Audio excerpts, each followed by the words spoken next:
Morning all student. देखिए, एक समावेशी विद्यालय का सृजन जिसमें कि मैं आपको बता चुका हूँ विशिष्ट बालकों के प्रकार, जो कि शारीरिक रूप से, शारीरिक दृष्टि से विशिष्ट बालकों के प्रकार, मानसिक या बौद्धिक दृष्टि से विशिष्ट बालकों के प्रकार, जिसमें कि मैंने आपको जड़ बुद्धि वाले, मूढ़ बुद्धि वाले और मूर्ख बुद्धि वाले ये भी मैंने बताया था, जिनका कितनी IQ कितना होता है, उसे कितने कौन सी श्रेणी में रखा जाता है। अब है हमारा थर्ड है पॉइंट है इसमें, मैं पहले लिखा चुका हूँ आपको, सामाजिक दृष्टि से, सामाजिक दृष्टि से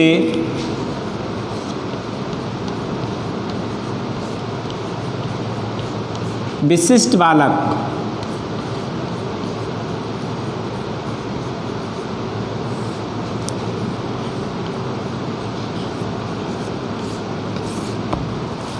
सामाजिक दृष्टि से विशिष्ट बालक, सामाजिक दृष्टि से विशिष्ट बालकों को दो श्रेणियों में बांटा गया है। सामाजिक दृष्टि से विशिष्ट बालकों को कितनी श्रेणियों में बांटा गया है? दो श्रेणियों में। और वो दो श्रेणियां कौन कौन सी हैं? नंबर 1 बाल अपराधी, बाल अपराधी, बाल अपराधी बालक, और दूसरा है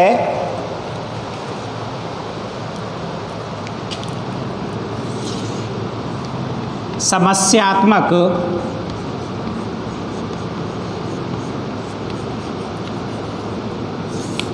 बालक।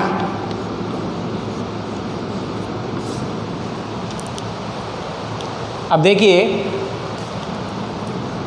बाल अपराधी बालक क्या है?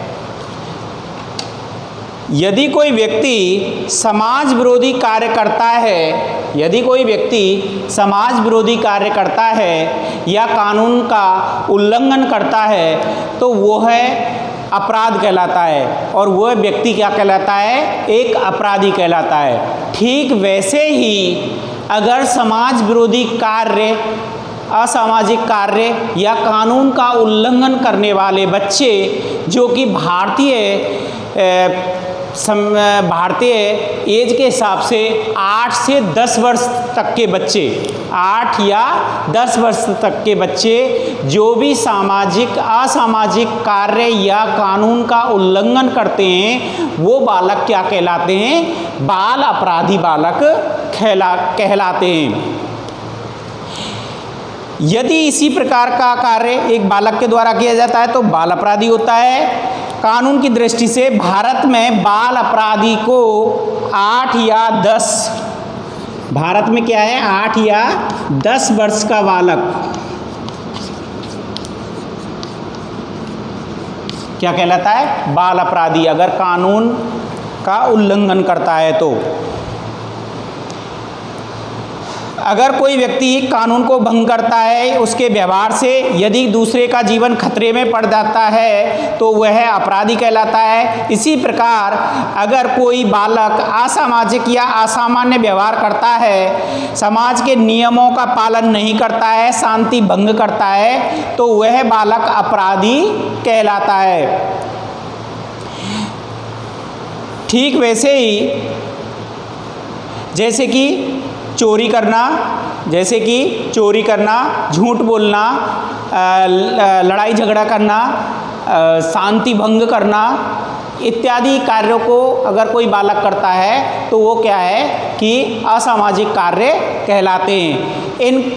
इन बालकों को मुख्य जीवन की धारा में लाने के लिए प्रशासन, समाज इनके लिए नए नए कार्य और नए नए काम, नई नई योजनाएं सुचारू कर रहे हैं, जिससे कि ये बच्चे अपने जीवन और भविष्य को अच्छे ढंग से बिता सकें। ये बालक क्या है कि अक्सर कर एक दूसरे के देखने से, एक दूसरे के से देने से भी ये बालक बाल अपराधी। एक सामान्य बालक होता है, अगर वो चोरी करके लाता है और उसके माँ बाप अगर उसे डांटते नहीं हैं या उसे कोई थोड़ा बहुत दंड भी नहीं देते हैं, तो वो बालक को क्या है, से मिलती है। तो वो आज उसने पेन की चोरी की, फिर अगले कहीं बड़ी चोरी करने लग जाता है, फिर अगले झूठ बोलने लग जाता है, फिर वो एक दूसरे के कहीं कातिल तक बन जाते हैं ये बालक। आजकल मतलब कि इनको बाल अपराधियों को तुरंत अभिभावक, समाज और टीचरों के द्वारा रोका जाना चाहिए, जिससे कि ये आगे इस तरीका का कार्य ना कर सकें। अगला है समस्यात्मक बालक। जो समस्यात्मक बालक होते हैं, देखिए ये क्या होते हैं कि समस्या पैदा करने वाले बालक प्राय हर विद्यालय और हर कक्षा में मिल जाते हैं। समस्या को पैदा करने वाले, जैसे कि टीचरों को परेशान करना, एक दूसरे बच्चे के क्या कह रहे हैं, लंच बॉक्स में से लंच खा जाना या पानी फैला देना या एक दूसरे की किताब छीनना है। तो ये बालक क्या होते हैं कि दूसरों को दुखी करते हैं, दूसरों को के लिए समस्या पैदा करते हैं। इनका नाम से ही पता लग रहा है कि ये बालक क्या होते हैं, समस्यात्मक बालक होते हैं। समस्या पैदा करने वाले बालक प्राय हर विद्यालय और हर कक्षा में मिल जाते हैं। इन बालकों का मुख्य कार्य अध्यापक तथा छात्रों और दूसरे व्यक्तियों को परेशान करना होता है। इन बालकों की कोई अलग से या विशेष श्रेणी नहीं होती। ये सामान्य बालक भी हो सकते हैं और सृजनात्मक, प्रतिभाशाली और मंदबुद्धि। इनकी कोई एक विशेष श्रेणी नहीं है, ये कोई से भी हो सकते हैं। समस्यात्मक बालक, प्रतिभाशाली बालक भी हो सकता है, सृजनात्मक बालक भी हो सकता है, पिछड़ा बालक भी हो सकता है और मंदबुद्धि बालक भी हो सकता है। इनकी कोई वो नहीं है, एक विशेष मतलब पहचान नहीं है कि हाँ भाई यही होंगे। समस्या का संबंध इनकी शिक्षा से कम बल्कि इनके व्यवहार से होता है। ये अक्सर कर क्या है कि शिक्षा में भी कर देते हैं, कभी कभी पढ़ने में भी समस्या पैदा नहीं करते। कभी कभी ये अपने व्यवहार से दूसरे के व्यवहार को भी दुख पहुंचाते हैं, दूसरे के दिल को भी दुखाते हैं। व्यवहार की जटिलता का संबंध परिस्थितियों से है। एक परिस्थिति एक बालक के लिए अनुकूल हो सकती है, एक परिस्थिति एक बालक के लिए अनुकूल हो सकती है और वही परिस्थिति दूसरे बालक के लिए प्रतिकूल हो सकती है। हो सकता है कि वो अपने आप को उस परिस्थिति में एडजस्ट ना कर पाए और हो सकता है कि वो उस परिस्थिति में अपने आप को क्या कर दे, एडजस्ट कर ले, समायोजन कर ले। और जब एडजस्ट कर लेते हैं तो वो क्या कहलाते हैं कि वो समस्या पैदा नहीं करते। और जो बच्चा एडजस्ट नहीं कर पाता है उस परिस्थिति में अपने आप को, तो वो दूसरों के लिए समस्या उत्पन्न करता है। समस्यात्मक बालक व बाल अपराधी बालक में अंतर होता है। देखिए, बाल अपराधी जो होता है वो असामाजिक कार्य करता है, लेकिन समस्यात्मक बालक असामाजिक कार्य नहीं करता बल्कि दूसरों के लिए समस्या उत्पन्न करता है। असामाजिक कार्य नहीं करता है, वो दूसरों के लिए ऐसी समस्या उत्पन्न करता है उसी टाइम पे जो कि क्या कह रहे हैं, दूसरे लोग दुखी हों। समस्यात्मक बालक अपने व्यवहार के कारण दुखी रहता है। वो उससे क्या है कि वो अक्सर कर इस तरीका का व्यवहार करता है तो समाज के या स्कूल के, विद्यालय के बालक उसके प्रति सही तरीका का रवैया नहीं रखते हैं या उससे कोई भी बालक व्यवहार नहीं रखता है। बाल अपराधी बालक समस्यात्मक हो सकता है, लेकिन समस्यात्मक बालक बाल अपराधी नहीं हो सकता। बाल अपराधी जो बालक होता है वो समस्यात्मक बालक हो सकता है, लेकिन ये जरूरी नहीं है कि एक सामाजिक बालक बाल अपराधी हो, ये कोई जरूरी नहीं है।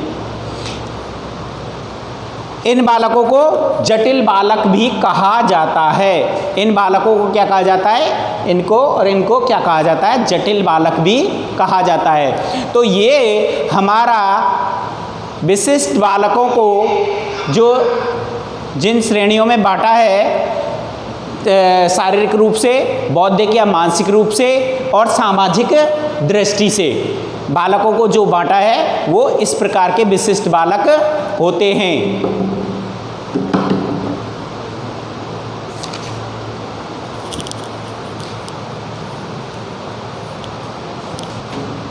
देखिए, हमारे विशिष्ट बालक और उसमें आए थे बाल अपराधी, समस्यात्मक, मंदबुद्धि, पिछड़े हुए।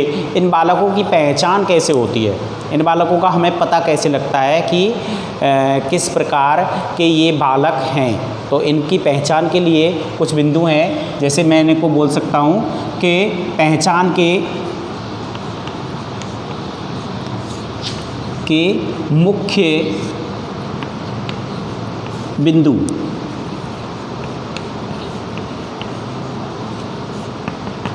जिनमें कि पहला है माता पिता। पहला क्या है? माता पिता। इनमें क्या है कि मुख्य बिंदु में पहले माता पिता से पूछा जाता है। मैं माता पिता के बता, विद्यालय में जाने से पहले बच्चा घर में माता पिता के साथ रहता है, घर के परिवार के सदस्यों के साथ रहता है। अगर माता पिता को ऐसा आभास हो कि उनका बच्चा मंदबुद्धि या किसी भी प्रकार से विशिष्ट या समस्यात्मक या बाल अपराधी टाइप का है, तो उन्हें फौरन गुड मॉर्निंग ऑल स्टूडेंट।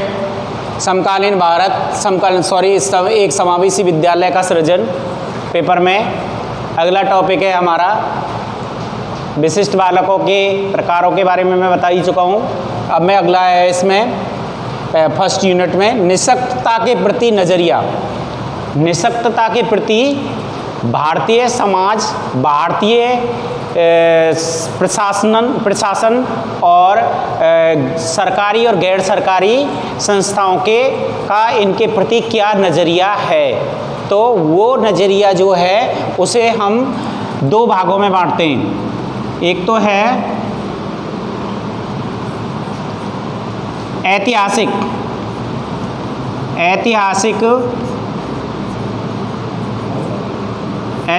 परिप्रेक्ष्य।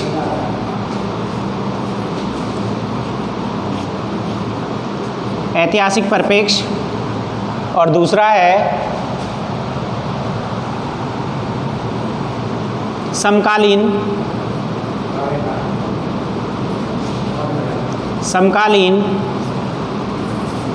प्रवृत्तियाँ।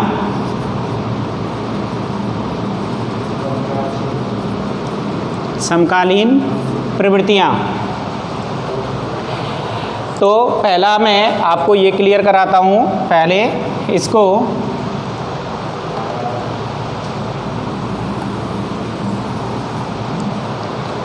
समकालीन ऐतिहासिक। देखो इतिहास में पहले इन्हें क्या है कि जो विशिष्ट या अयोग्य या नियोग्य या विकलांग जो व्यक्ति थे, अपंग व्यक्ति थे, इनके बारे में बहुत हीन भावना रखी जाती थी। पहले के दार्शनिक, बहुत से विदेशों के लोग बताते हैं कि पहले के लोग इनको क्या है कि समाज के लिए अभिशाप मानते थे। इनको बहुत हीन भावना से देखा जाता था और इनके साथ में बहुत अत्याचार और अन्याय किया जाता था। तो एक मनोवैज्ञानिक या चिंतक हैं अरस्तु और प्लेटो ने ये कहा है, मैं आपको बता देता हूँ। इसमें अरस्तु और प्लेटो इन्होंने कहा है कि ये जो विकलांग या विशिष्ट बालक जो होते हैं, ये क्या है कि समाज के लिए एक अभिशाप है। समाज में इनको जीने का कोई अधिकार नहीं है, इन्हें समाज में जीने का हक नहीं दिया गया है। महान दार्शनिक एवं चिंतक अरस्तु और प्लेटो अक्षम या निरोग्य बालकों के जीवित रहने को एक अभिशाप मानते हैं। हमारा प्राचीन इतिहास हमें यह बताता है कि किसी भी प्रकार की असमर्थता, चाहे वह असमर्थता शारीरिक हो, मानसिक हो, सामाजिक हो है या शैक्षिक हो, उसे किसी भी समाज में स्वीकार्य नहीं किया जा सकता। प्राचीन रोम में एक ऐसा स्थान है जहाँ पे कि इन लोगों को, जो इस तरीक़ा के लोग होते हैं, इनको पाला जाता है घरों में और वो घरों में क्यों पाला जाता है कि जो यहाँ के कर्मचारी होते हैं, काम करके ऑफिसों से जब वापस आते हैं घर को, अपने व्यापार से, अपने काम से, ऑफिस से जब ये व्यापार घर वापस आते हैं तो ये क्या करते हैं कि ये मंद बुद्धि या नियोग्य लोगों को घर में रखते हैं और फिर शाम को इनसे आनंद लेने की वजह से, मजे करने की वजह से इनको घर में पालते हैं और इनके साथ में दुराचार्य किया जाता है। प्राचीन समय में इस प्रकार के बच्चों का पूरी तरह से शोषण होता था। इनके साथ अमानवीय एवं क्रूरतापूर्ण व्यवहार होता था। ऐसे बालकों को समाज से अलग रखा जाता था। समय के साथ साथ पूरे देश में इन विशिष्ट आवश्यकता वाले बालकों के प्रति लोगों का दृष्टिकोण परिवर्तित होने लगा। लोगों में इनके प्रति दया, सहानुभूति की भावनाएं उत्पन्न होने लगी। विशिष्ट बालकों के संबंध में भारतीय ऐतिहासिक परिप्रेक्ष्य पश्चिम से ज़्यादा भिन्न नहीं रहा है। जिस प्रकार पश्चिम के लोगों में लोग इन लोगों के प्रति बड़ा क्रूरतापूर्ण और बड़ा ही अमानवीय व्यवहार करते थे, ठीक इंडिया में भी इस प्रकार का ही व्यवहार इनके साथ में किया जाता था। 19वीं शताब्दी में प्राचीन सभ्यता पर यदि हम दृष्टि डालें तो हम पाते हैं कि या तो शारीरिक रूप से बाधित बालकों की हत्या कर दी जाती थी। भारतीय इतिहास में भी पहले राजा महाराजा ऐसा करते थे, नियोग चाहे राजा कितना ही क्या करें, गुणवान कितना ही वो हो, अगर वो शरीर से या शारीरिक या मानसिक रूप से अगर विकलांग है तो उसे राजा, उस लड़के को राजा नहीं बनाया जाता, उसे नियोग्य समझा जाता था और उसकी जगह छोटे भाई को या छोटे बेटे को बना दिया जाता था। इसमें क्या है कि पहले कहा जाता था कि ऐसे बालकों की ये समाज पे बोझ समझे जाते थे और कहा जाता था कि इनके लिए तो दूसरे लोग और अपने समय को खपाते हैं या दूसरे लोग भी इनके लिए इनको समय देते हैं, तो उनके खुद के जीवन का काफ़ी समय नष्ट हो जाता है इनकी देखरेख करने के लिए। तो पहले ये बताया गया है भारतीय इतिहास में कि ऐसे लोगों की या तो मतलब जहर दे के या किसी भी कारण से और इनकी मृत्यु कर दी जाती थी। ये इंडिया में भी होता था विदेशों की तरह। 19वीं शताब्दी से पहले अपंग बालकों को स्वीकार ना करने, दयालुता से देखभाल ना करने तथा शिक्षा से वंचित रखने के प्रमाण मिलते हैं। धीरे धीरे सामान्य बालकों की भांति नियोग्य या अक्षम बालकों को भी शिक्षा दी जाने लगी और आरंभ हुई। अभिभावक तथा समाज भी अब इन विशिष्ट आवश्यकता वाले बालकों की आवश्यकताओं को एक भार ना समझकर उनके प्रति एक अच्छा रवैया, एक अच्छा नज़रिया बनाने लगे। तो ये क्या है, धीरे धीरे 19वीं शताब्दी से फिर धीरे धीरे जैसे जैसे इन पे दृष्टि डाली गई, कई समाज सुधारकों द्वारा, कई क्या कह रहे हैं पढ़े लिखे महान विचारकों के द्वारा, तो इन पर जब ये दृष्टि डाली गई तो क्या है कि पता लगा कि इनको, तो इस प्रकार निःशक्तता के प्रति नज़रिया जो मैंने आपको दो भागों में बताया था कि ऐतिहासिक परिप्रेक्ष्य और समकालीन प्रवृत्तियाँ। ऐतिहासिक परिप्रेक्ष्य में कुल मिला के बात यह है कि अगर ऐतिहासिक परिप्रेक्ष्य में ये आता है कि प्राचीन समय में इन लोगों के प्रति विदेशों में, मतलब विश्व में बाहर विदेशों में, प्राचीन देशों में, पाश्चात्य देशों में क्या रवैया था और ठीक वैसे ही इंडिया में क्या रवैया था।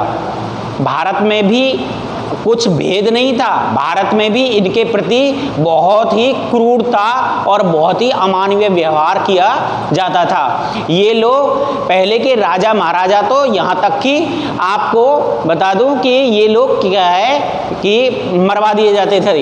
इन लोगों को समाज से दूर रखा जाता था, समाज सामान्य बालक और सामान्य व्यक्तियों से दूर रखा जाता था, समाज से दूर रखा जाता था। यहाँ तक कि एक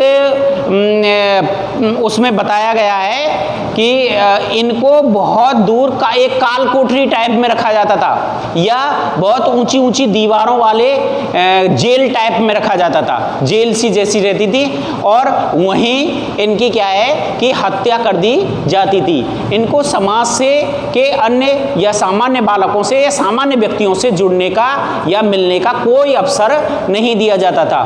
तो प्राचीन नजरिया भारत का या विश्व का इन विशिष्ट बाल आवश्यकता वाले बालकों के प्रति कैसा था, वो इसमें प्राचीन ऐतिहासिक परिप्रेक्ष्य में आता है। ऐतिहासिक परिप्रेक्ष्य में ये जो महान चिंतक, वैज्ञानिक, राजनीतिज्ञ रहे हैं, इन्होंने ये बात कही है कि प्लेटो वगैरह ने कि इनको तो समाज में जीने का या समाज में रहने का कोई अधिकार है ही नहीं है। और जैसे एक सामान्य व्यक्ति को अधिकार मिले होते हैं, एक सामान्य व्यक्ति को जो बोलने का, चालने का, रहने का, खाने पीने का, ये सारे अधिकार इनसे छीन लिए जाते थे। इनके लिए कोई महत्व नहीं दिया जाता था। इन्हें बहुत हीन, समाज भी, जो अनपढ़ लोग थे वो भी इन्हें बहुत हीनता के और अभिशाप के रूप में देखते थे। ये सोचते थे इन्होंने पिछले बुरे कर्म के रहे हैं, पिछले जन्म में इन्होंने बहुत बुरे कर्म किए हैं, जिसके कारण इनको ये इनकी दशा हुई है, जिसके कारण उनको इस जन्म में इस प्रकार का दंड मिला है। तो पहले इनके प्रति बहुत गलत, क्रूरतापूर्ण और अमानवीय व्यवहार किया जाता था। लेकिन धीरे धीरे 19वीं शताब्दी के बाद में जैसे जैसे नए नए मनोवैज्ञानिक, नए नए दार्शनिक, नए नए चिंतकों ने इन पर विचार किया, इनके ऊपर दृष्टि डाली, तो वास्तव में पता लगना कि ये भी एक समाज के एक सदस्य हैं, इनको भी अपने जीने का अधिकार है, ये भी जनसंख्या में अपना स्थान रखते हैं। तो इसलिए धीरे धीरे सरकारी और गैर सरकारी प्रशासन ने इनके प्रति एक अच्छा रवैया अपनाया, जो कि समकालीन में आएगा। तो अगला मैं आपको इसका ही दूसरा बढ़ाऊंगा, समकालीन प्रवृत्तियाँ।